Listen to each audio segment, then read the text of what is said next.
Welcome to the last part of the module 7 exception handling, and this last part is part 4, which is exception object. Of course, there is a lot to discuss. There are a lot more advanced topics in exception handling, but uh, this course, whatever the advanced topics are there, those are out of the context of this course. So that's why I would like you to explore in other textbooks. I will give you the links also, but for now we will move into exception object. So far I have been deliberately vague about what an exception actually is, as suggested in the prior chapter. In Python 3.0, both built-in and user-defined exceptions, built-in as well as user-defined exceptions, both we have seen it in our previous parts of the videos. If you haven't watched, kindly watch those videos. So exceptions are identified by class instance objects, although this means you must use object oriented programming to define new exceptions in your programs. Class and OOP in general offer a number of benefits. Here are some of the advantages of class based exceptions. They can be organized into categories. Exception class support future changes by providing categories. Adding new exceptions in the future won't generally require changes in ternary statements. They have attached state information. Exception classes provide a natural place for us to store context information for use in the ternary handler. They may have both attached state information and callable methods accessible through instances. And the third one is they support inheritance. This is most important uh, advantage of class-based exceptions. Class-based exceptions can participate in inheritance hierarchies to obtain and customize common behavior. Inherited display methods, for example, can provide a common look and feel for error messages that we are going to code in our Jupyter notebook in practical session. So now we will have a look into class-based exceptions, basically user-defined exceptions. Uh, though strings were a simple way to define exceptions, however, classes have some added advantage that merit a quick look. So most prominently, they allow us to identify exception categories that are more flexible to use and maintain uh, than simple strings. Moreover, classes naturally allow for attached exception details and support inheritance because they are better approach they are now required. So however, classes have some added advantages that merit a quick look. Most prominently, they allow us to identify exception categories that are more flexible to use and maintain than simple strings. Moreover, classes naturally allow for so so because they are better approach, they are now required. So string exceptions were matched by simple object identity. The raised exception was matched to accept clauses by Python's test. Class exceptions are matched by superclass relationships. The raised exception matches the accept clause if that accept clause names the exceptions clause class or any of a super class of it. That's when that's when uh, that's when ternary statement accept clause lists a superclass. It catches instance of that superclass as well as instances of all its subclasses lower in the class tree. The net effect is that class exceptions support the construction of exception hierarchies. Superclasses become category names and subclasses become specific kinds of exceptions within a category. By naming a general exception superclass, an except clause can catch an entire category of exceptions. Any more specific subclass will match. So let's take an coding exception classes an example. So basically we will discuss this example here and then I'll create a file and then we will import it in Jupyter Notebook. So let's look at an example to see how class exceptions translate to code. In the following file, basically the name of the file we are going to create is classesxc.py. Class.xc.py. We define a superclass called general is our superclass and two subclasses called specific one and specific two. So this example illustrates the notion of exception categories. General is a category name and its two subclasses are specific types of exceptions within the category. Handlers that catch general will also catch any subclasses of it, including specific one and specific two. So we will look into this once we finish with the built-in exception classes theory. So built-in exception classes. I did not really pull the previous section examples out of thin air. So all built-in exceptions that Python itself may raise are predefined class objects. Moreover, they are organized into a shallow hierarchy with general superclass categories and specific subclass types. So much like the exceptions class tree we developed earlier in Python 3.0, all the familiar exceptions you have seen, example syntax error are really just predefined classes available as built-in names in the module name built-ins. So trailing, so double underscore built-in leading double underscore and are also attributes of the standard library module exceptions. In addition, Python organizes the built-in exceptions into a hierarchy to support a variety of catching modes.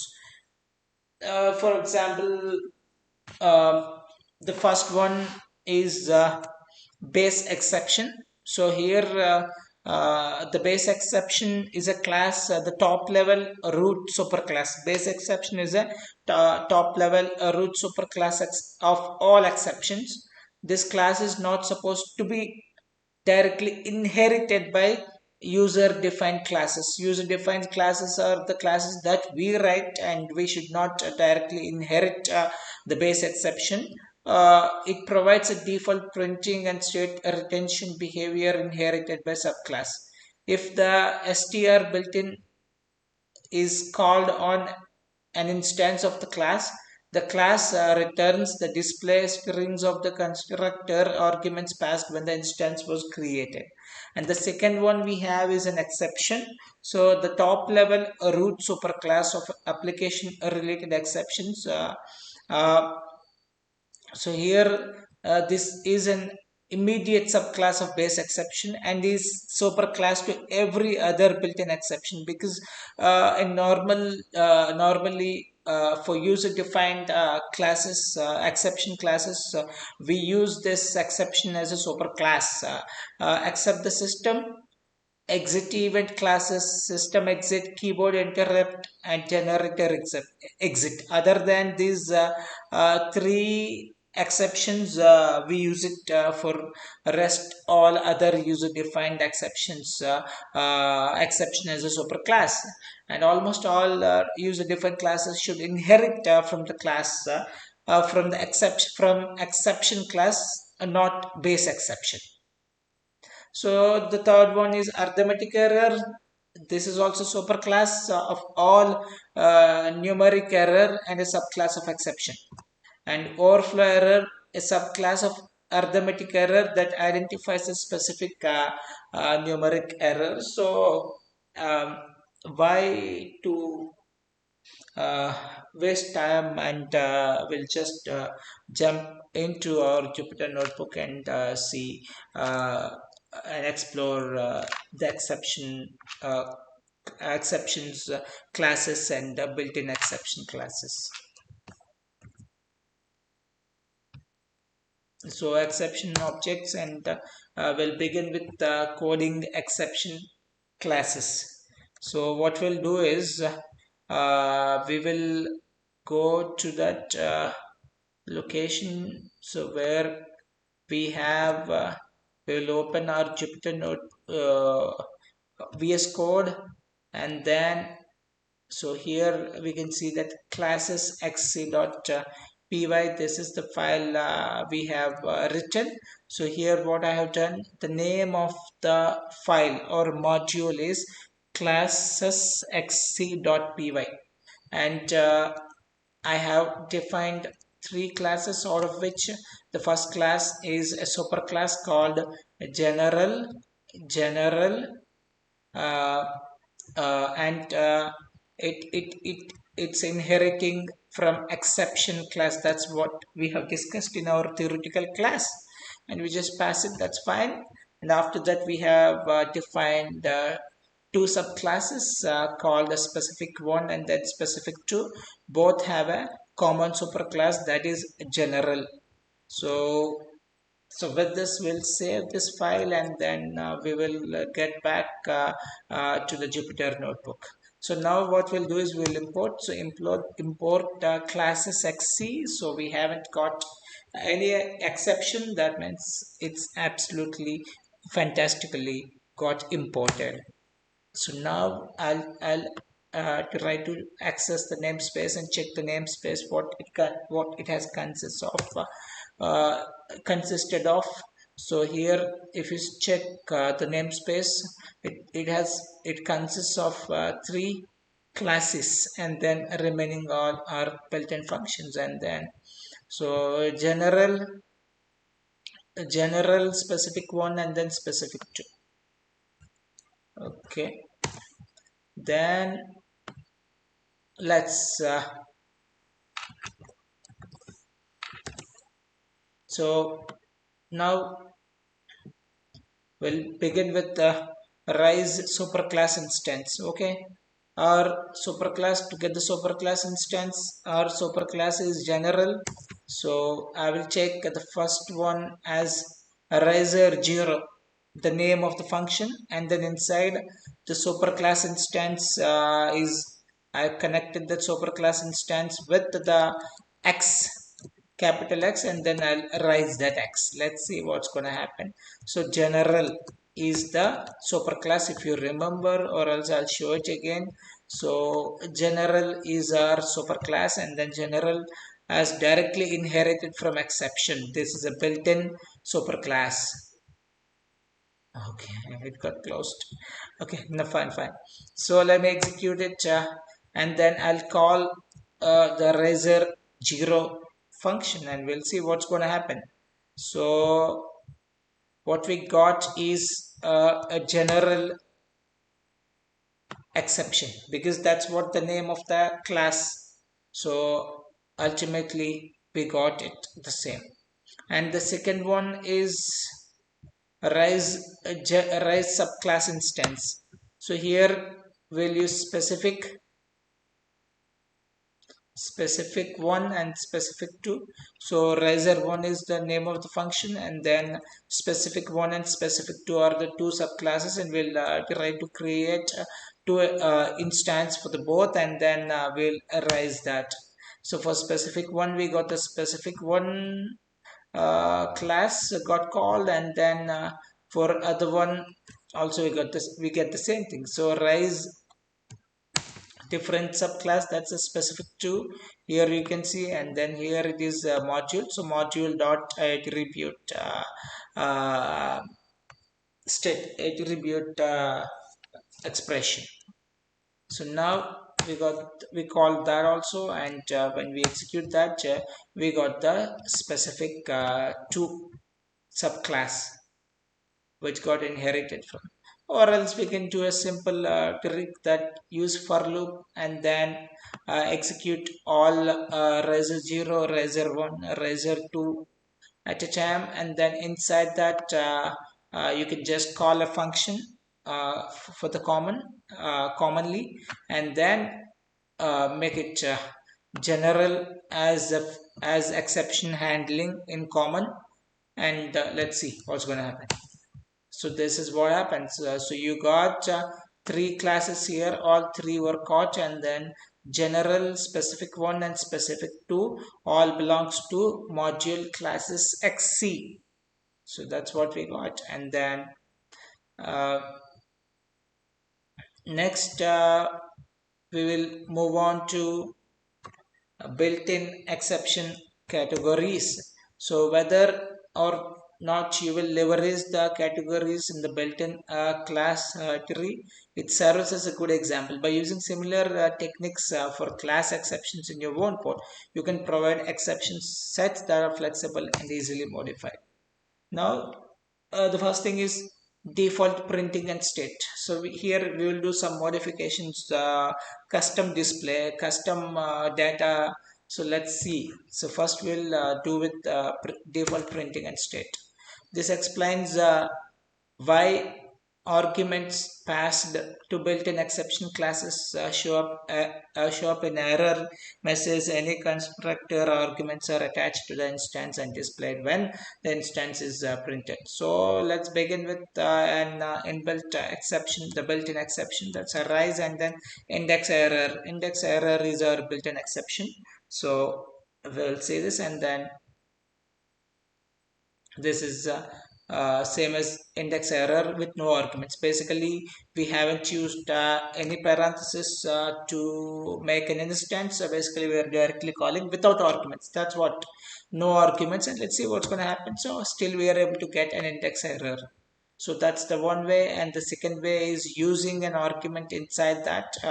It's like calling an instance with using an argument inside the constructor, and we'll still get it, and whatever argument you have provided inside your parenthesis, that's going to be printed as a message for your index error in this case.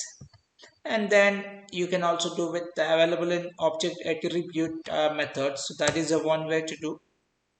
And then the same holds true for true for user defined exceptions, because they inherit the constructor and display methods present in the built-in superclass, because exceptions is the superclass that we are going to use.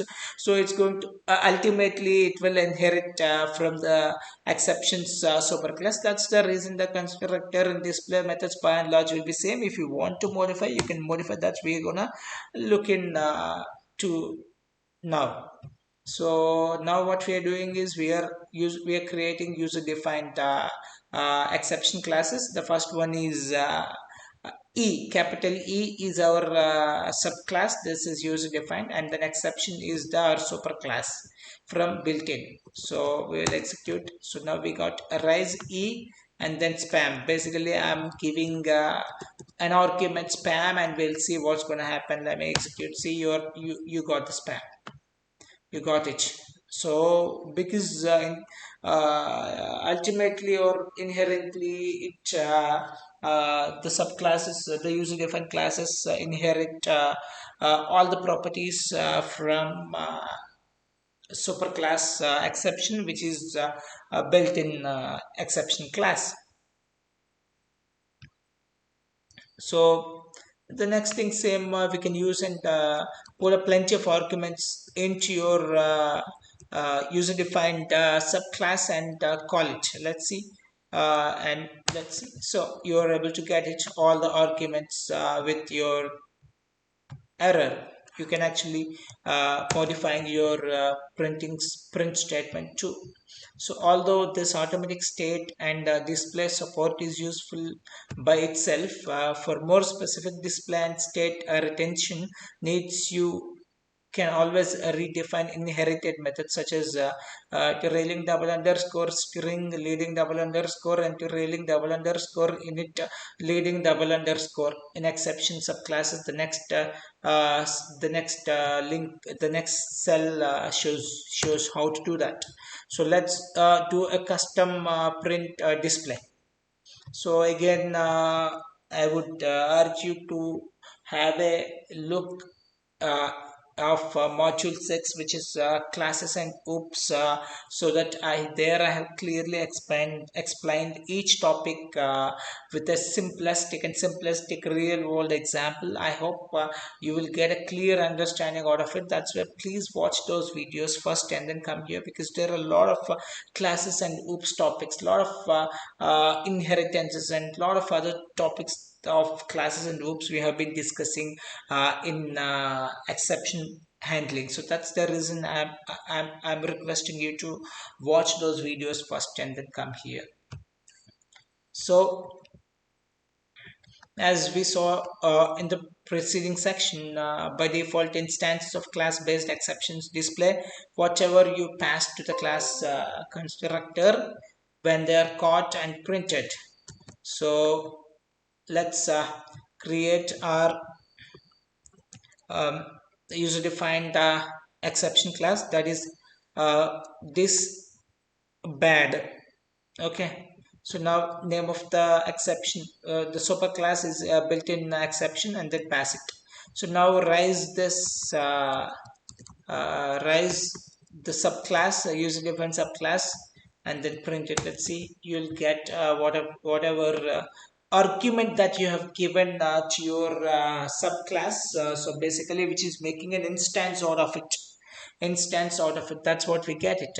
And in spite of going with these arguments, you can also, this inherited default display model is used if the exception is displayed as a part of an error message. When the exception is not caught, raise my bad, sorry, my mistake. That's what I was saying. So that's how you get it. So now, to customize your display for many roles, this is sufficient. To provide a more custom display, basically I'm talking about the custom display, though you can define one of two string representation overloading methods in your class. So again, I'm repeating it like a broken tape recorder. So I have created a video on this operating method overloading or overloading methods in module 6 classes and oops. You just watch those videos and come back here, because you should have a clear understanding of classes and oops before jumping to the exception handling. That's why I kept this session at the end. So the railing double underscore leading double underscore, or the railing double underscore str leading double underscore to return the string you want to display for your exception.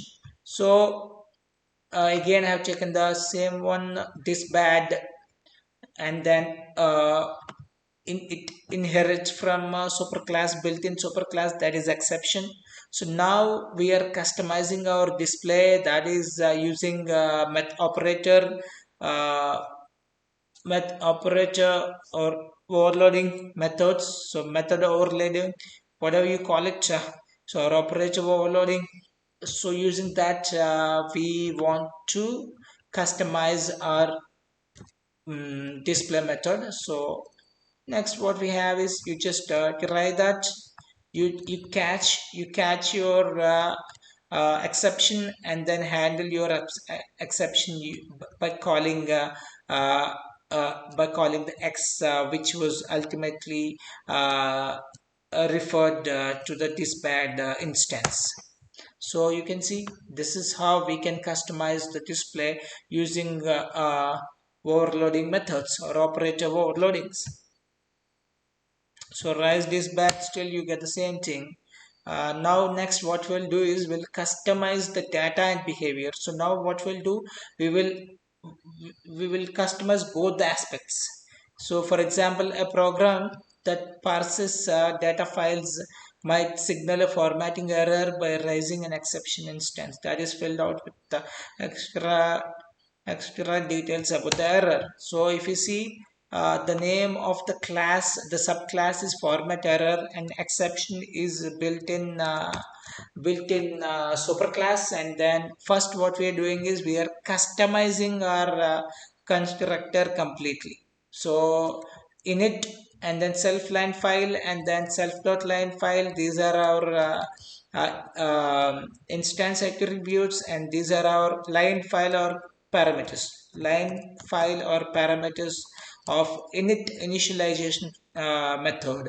So let me, yes, now you have your special uh, format error user defined class. And so now we'll create a parser function and then format error inside, and we'll give it total 2 arguments because 42 lines, and then file name is spam.txt. So let me execute this. Now I will wrap this parser function, which is which will be in action inside the try statement, and then to catch if any exception comes, and then accept, we will use it to handle that exception. So we want to we want to store the format error instance as x, and so that after that we can call it, let me call it, so here error at spam.txt. So I'll just so now let me, okay, so that's done. Now what we'll do is I will execute this too.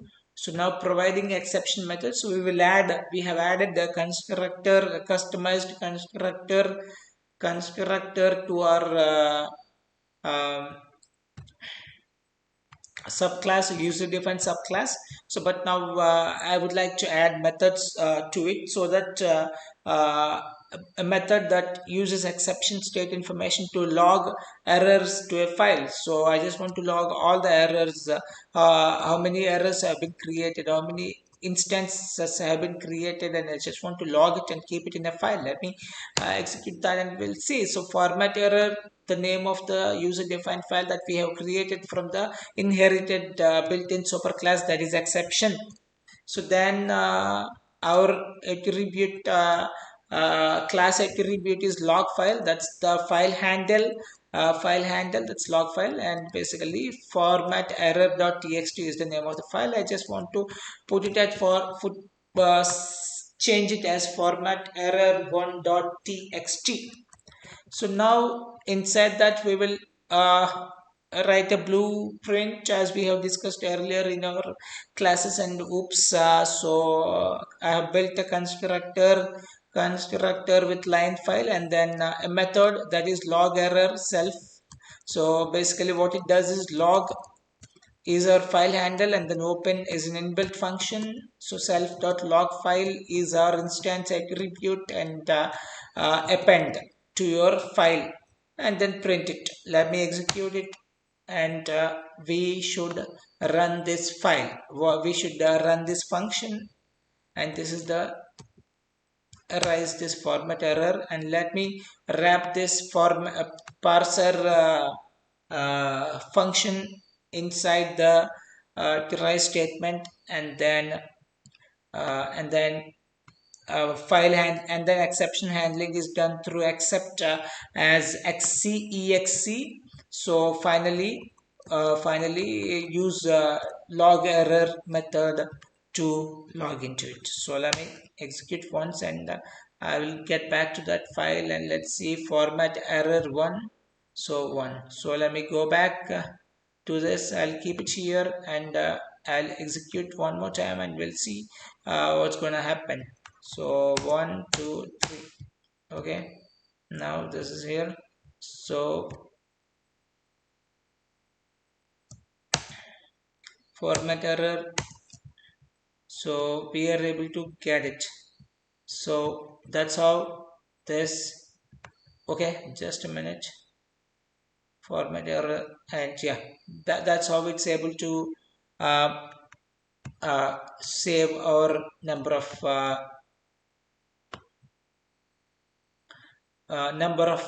errors that have been occurred so far, so that it's able to log the errors. So with this, we'll get back to our slides, our presentation, and we will look into some of the standard or built-in classes, or simple way we can call it as standard exceptions, but these are built-in exceptions. These are built-in exceptions. I have shown it how to access these built-in exception names. You use it.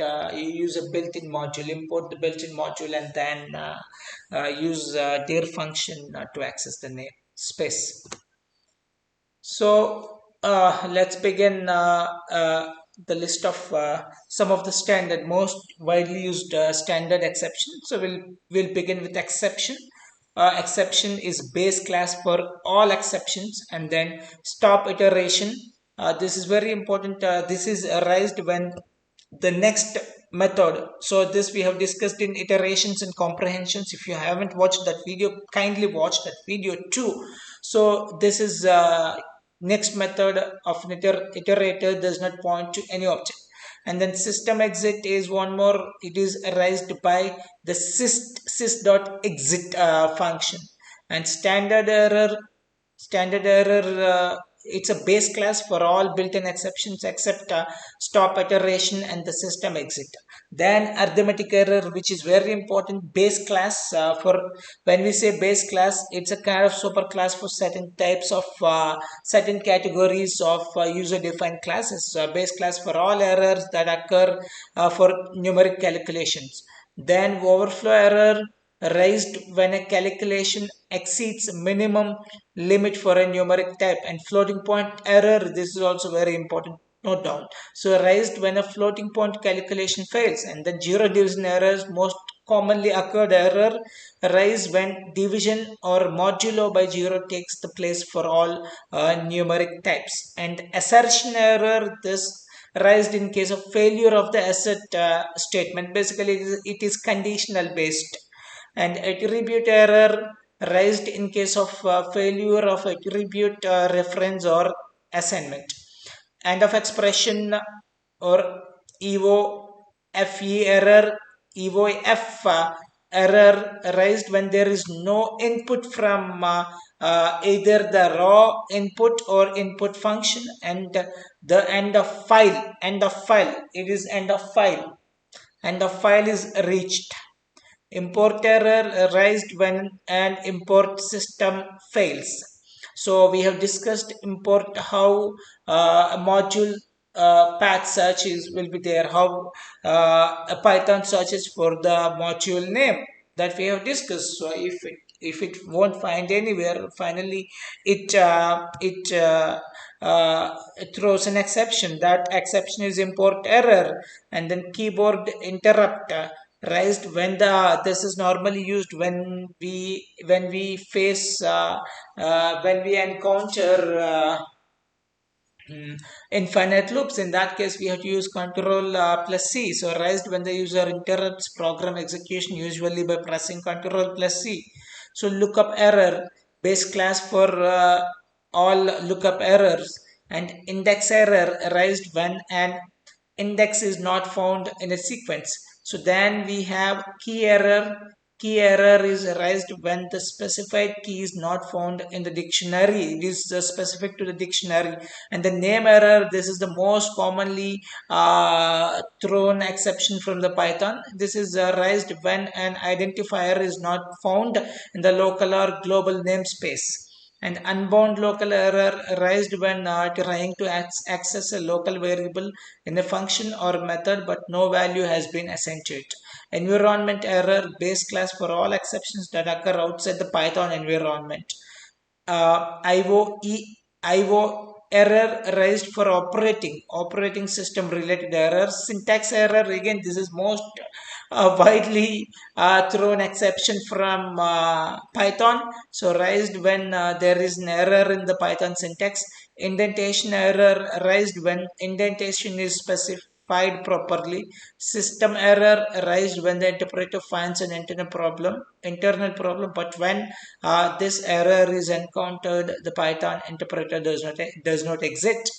So system exit. Type error is one more, widely comes raised when an operation or function is attempted that is invalid for the specified data type. At that time we get the type error. And value error raised when the built-in function for a data type has the valid type of arguments, but the arguments have invalid values specified. Runtime error raised when a generated error does not fall into any category. So not implemented error arised when an abstract method that needs to be implemented in an inherited class is not actually implemented. So these are these are very few standard exception. There are more number of standard exceptions or built-in exceptions which can be used as a base class or super class, so that we can create our user-defined exception classes. So basically, there are a lot of advanced topics with in this exception handling are still left. Of course, that is out of scope of this course. So I would like you to explore those advanced topics of exception handling personally. But whatever I have thought so far is more than enough even to create a high-end application using Python and then exception handling. So with this, we have come to an end of this course. I would like to thank each and everybody who has been watching these videos and then liking my videos. So I hope you're enjoying the session and you're gaining some knowledge out of it. So if it's so, you kindly share these videos to your friends and your family, so that everybody can get benefit out of it. And with this, I would like to say my humble thanks to everybody who is supporting me. And then I would also request you to explore other courses in my YouTube channel. Thank you, and see you again with another course.